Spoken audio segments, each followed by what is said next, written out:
Hello and welcome to the Mason Storm DIY audio channel. In this series of videos we're going to look at making some hi-fi speakers, and in this particular video we're going to be looking at woofers or low frequency drivers and enclosure sizes and enclosure types, as well as modeling them with WinISD.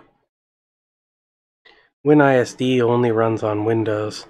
However, it can be run in a virtual machine or on any old laptop. It doesn't take much horsepower to run. An old XP machine will be fine. On the screen currently we have a data sheet for a woofer manufactured by Peerless. This data sheet has lots of information that we will be using. First we have our picture of the driver, we have our technical drawing, which will help for mounting it in an enclosure and ensuring that the enclosure is deep enough to hold the driver.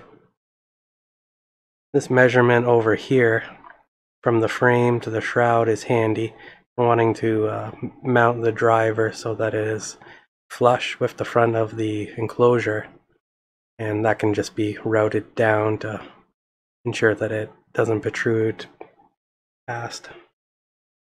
Scrolling down we get to see the rest of this data sheet. In this section we have the electrical, magnetic, and physical parameters of the driver. And on the bottom we have the chart that displays the frequency response. There are many different parameters on here, and a lot of them are very useful depending on the application. Some are used for determining what box type is best, what size to make the box, what tuning frequency the box should be at. And others are used for designing different filtering circuits when it comes to designing the crossover. But other ones are kind of more general and ones that you can kind of look at a glance before any real design goes into the project. Before we go any further, there's one key parameter I'm going to point out with regards to amplifiers, and that's the nominal impedance. This speaker is 8 ohms, but there's another common value of 4 ohms. Not every amplifier supports 4 ohm loads.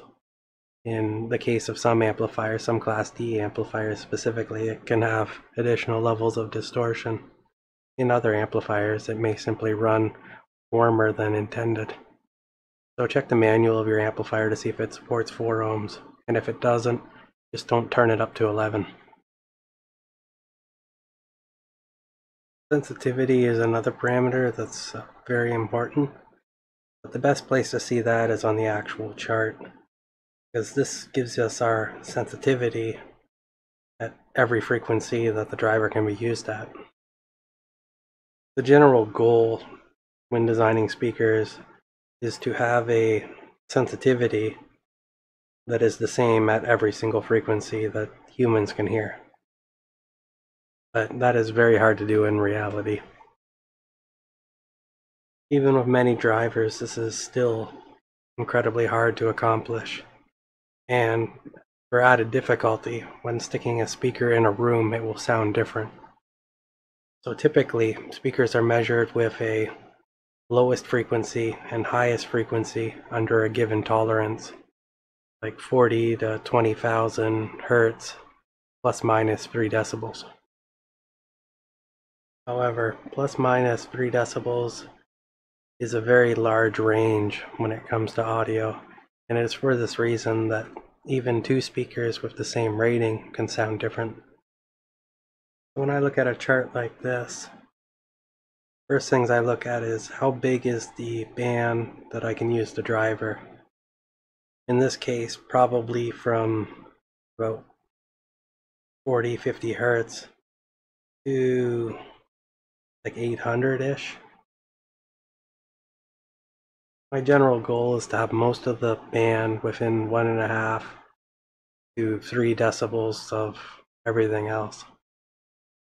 Ideally, the lowest amount of divergence possible. That's another point of note.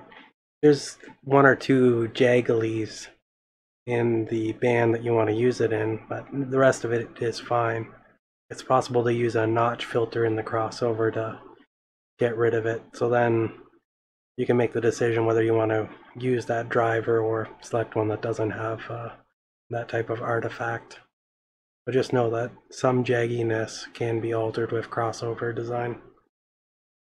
On that note, if it's simply to use a cheaper driver, you're going to end up paying for that in the crossover, so it may be worth selecting a different driver. It just depends on the situation.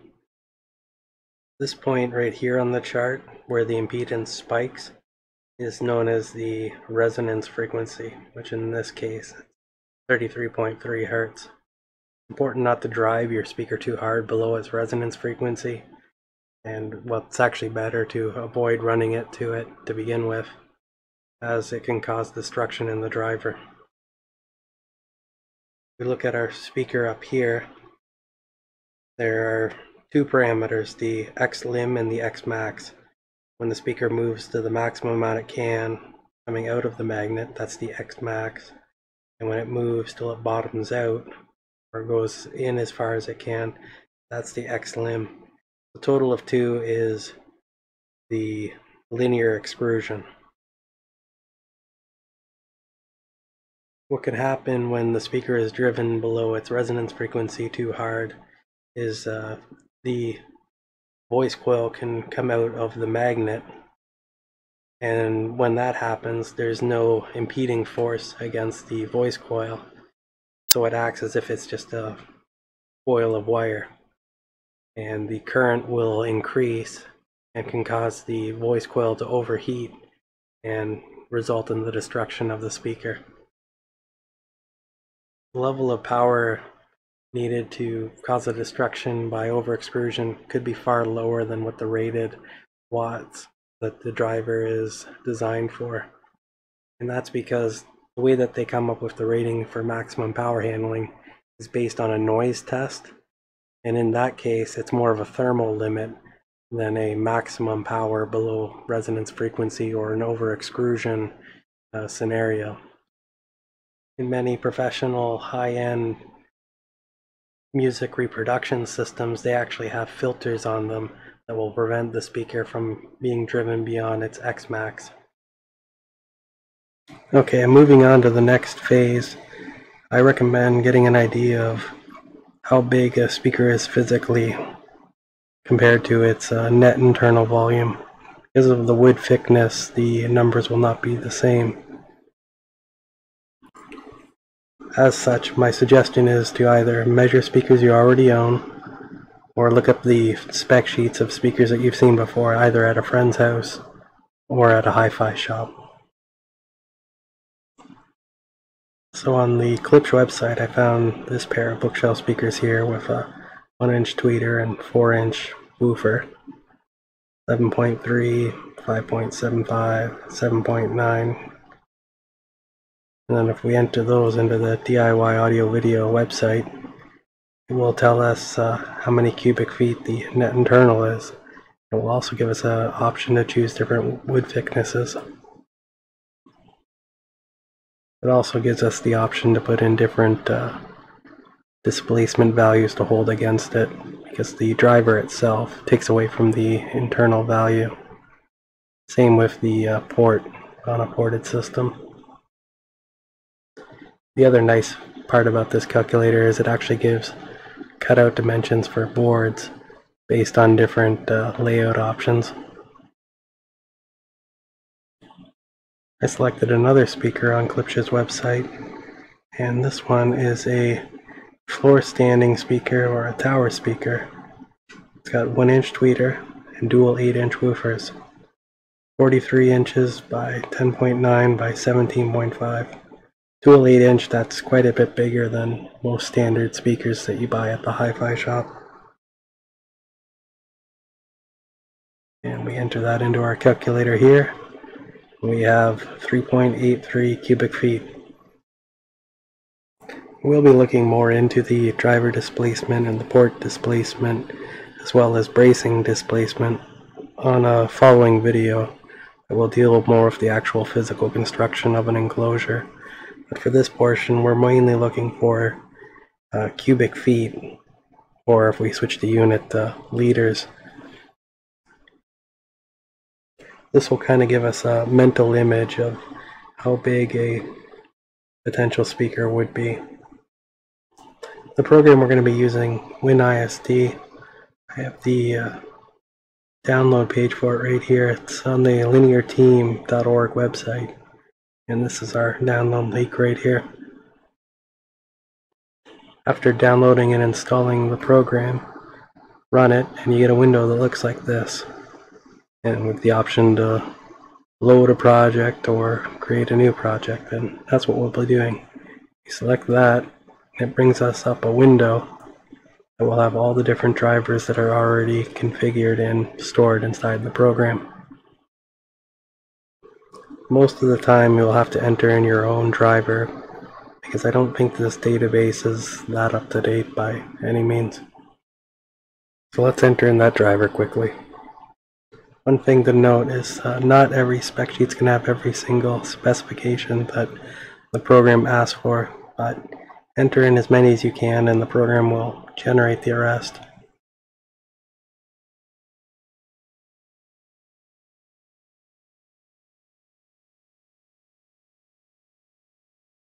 The units on this section may not match what are on the datasheet, and if that's the case, click on the unit name and it will switch to another one. And just make sure they're all the same, because that could be a waste of time otherwise.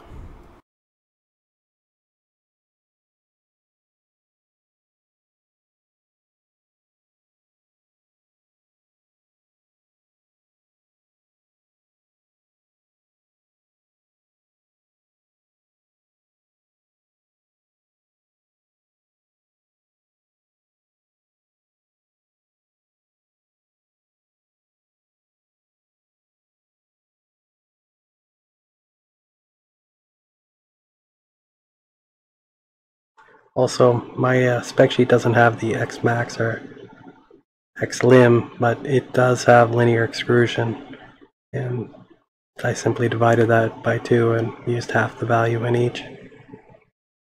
One thing to note is not every spec sheet's going to have every single specification that the program asks for, but enter in as many as you can and the program will generate the rest. Also, my spec sheet doesn't have the Xmax or Xlim, but it does have linear extrusion, and I simply divided that by 2 and used half the value in each. Okay, let the fun begin. Create new project. Now we can select our driver.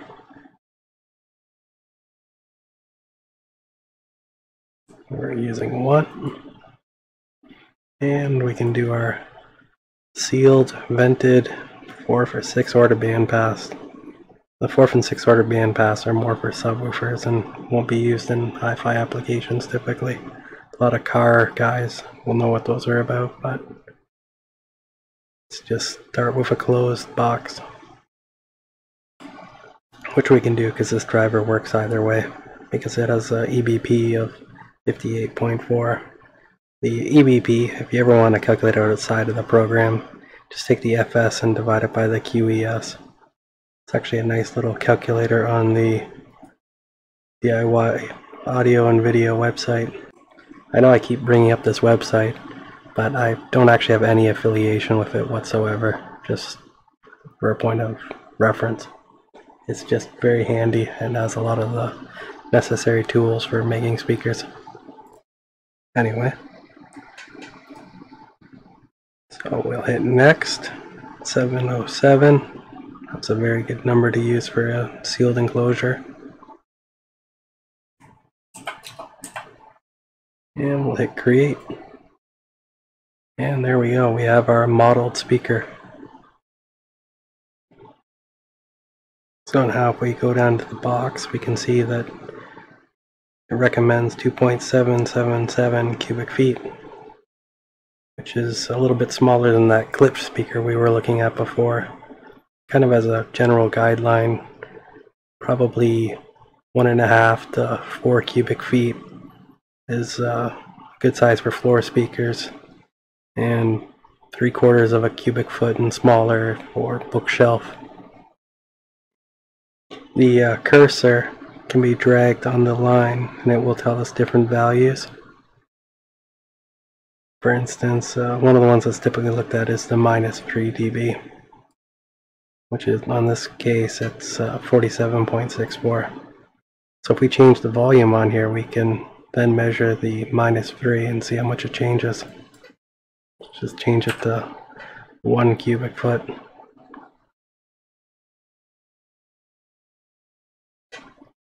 It's a little bit higher now than it was before. But one of the ways that you can recover that QTC number is to stuff the enclosure.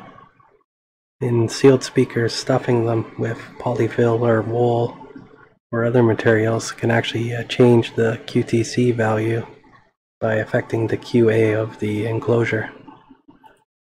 So let's say we stuffed it with lots of polyfill, fully stuffed, as they say. We do that. Our -3 is not all that different than it just was, but so the box probably actually has to be a bit bigger. 0.5. There we go. Let's go a little bit bigger, 1.75.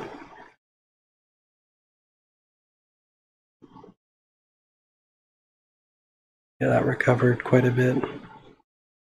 So this is kind of something that can be played around with to see how things change with the enclosure sizes. I guess sometimes it's just a matter of like aesthetics or practical room for as far as where the driver can go. And if we take it right down to 1, and now we just have a bit of an oversized bookshelf speaker. That might be kind of nice to have. A lot of speakers in the 70s were made around that size, and I think that would actually work out pretty good. Let's try modeling this speaker as a vented enclosure and see what the program comes up with. I'll just set that back to what it decided to before.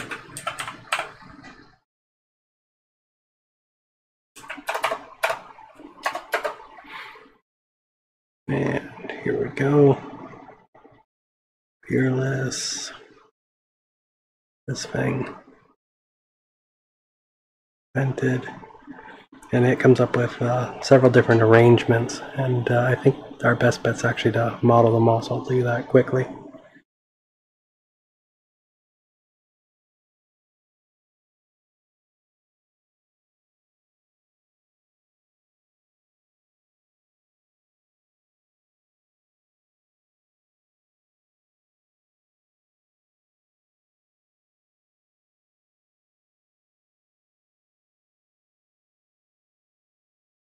So we'll start from the top. We have our quasi Butterworth, and our box size is almost 6 cubic feet, tuned at 26, tuned below its resonance frequency by quite a bit, and 6 cubic feet is enormous. And if we had a 4-inch port on it, the port would have to be 5.5 inches long, which is not too bad. Our super boom box here. Almost 3 cubic feet, 33.3. Just kind of looking at it, this is probably the best sounding arrangement that the program came up with. It would sound, well, the 100 to 50 hertz is a much more important frequency range, and one that I would rather focus on than the 50 to 20 hertz. Not to say that the 50 to 20 hertz isn't important, it's just there's not as much sonic information in there. Our Chev, 5.932, 25.8. So pretty similar to the quasi Butterworth. Yeah, it looks like the vent lengths are, for the most part, not all that different from one another. I guess the tuning frequency isn't all that different. And our -3 and our -6. They're even bigger yet. But they, with the -3 and -6, they do have their uses. but I don't recommend using them generally. They focus too much on trying to make the driver look good on the sticker on a box, but they typically don't sound the best just because they're tuned so low that they're not reinforcing the speaker, the sound frequencies at more used frequencies, the 150 hertz kind of range. And if that's kind of weak, like if it's drooping and then just kind of levels out or whatever, that's not the greatest sounding speaker. It's putting too much emphasis in the wrong spot. But from a measurement and technical standpoint, you could say that it has more range, but sonically it won't sound better. And that's just kind of one of those trade-offs with building speakers. Sometimes you can run into an issue where your vents get really long, and the reason why that is the vents, the air has to move in them while they have their own points of resonance as well. But if the vent's too small, you can get a lot of vent noise, and that can kind of ruin a speaker as well. So it's best to have good sized vents. The problem with that is that your vents have to be added to the enclosure size, and if your vents are really long or really big, they can make your speaker quite a bit bigger than it would have been otherwise. It also adds a whole new level of complexity. I generally recommend building sealed enclosures for your first speaker, in that there's a lot less that can go wrong, and it's quite a bit simpler. But boarded systems are not too bad. It's just there's a bit more of a potential, let's say. For the next step of this project, what I'm going to recommend doing is checking out suppliers for speakers. Parts Express is good in the States, Solon in Canada. Don't know what there is in Europe, but lots of speakers are made there. Lots of good speakers. Focals, oh yeah, ScanSpeak, good stuff. If we just go to our Parts Express here, speaker components, HiFi, woofers, and let's just select one of these, Dayton Audio Reference Woofer. So we can get our specifications. And there we go, we got our nice data sheet.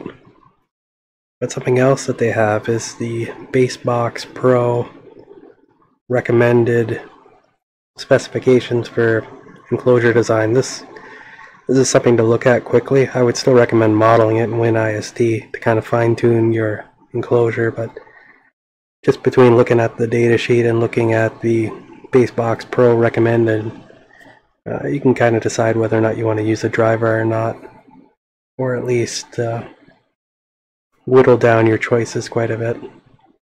Because you can see if something requires a ridiculous box size or whatever. I think I'm going to end this video here, and next time we'll look at probably mid-range and tweeter selection, as well as crossover design. Have a nice day. Like, comment, and subscribe.